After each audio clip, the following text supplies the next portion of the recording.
Pa-hero ngayon, eto si Mr. Robin Padilla, na tila ba gusto niyang isipin ang mga kababayan natin na wala kayong kinalaman sa fake news. Kaya ngayon, nilalabanan niyo kuno ang fake news.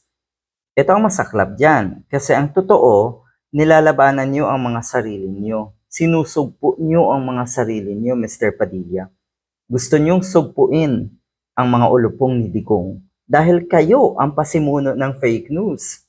Meron po tayong nabasang isang post. Ang sinasabi kasi dito, ito, pati daw si Mr. Raffy Tulfo nga, Senator Raffy Tulfo, ay biktima rin ng fake news. At syempre, una nang sinabi natin si Padilla, kaya nagsisikap etong isang ito na mawala nga daw ang fake news kasi ngayon, laganap daw ang character assassination nga at fake news laban kay Sara Duterte. Ngayon, na yung puon mo na, yung mga Duterte na ang akala mo ay biktima, nakikipaglaban na kayo sa fake news. Noong mga panahon na ang mga biktima ng fake news ay ang mga itinuturing na kalaban ng mga Duterte, tahimik ka, Mr. Padilla, ang lala.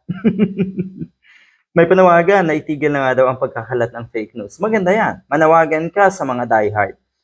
Manawagan ka sa mga DDS vloggers.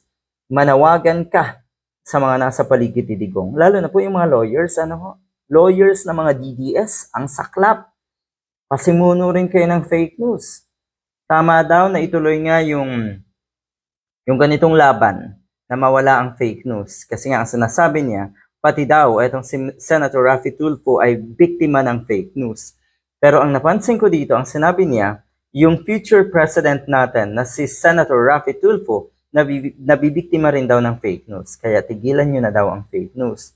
Ano ba ang ibig sabihin na ito? Na naniniwala siya, mas naniniwala siya, na si Raffy Tulfo ang pwedeng maging presidente kaysa kay Sara Duterte?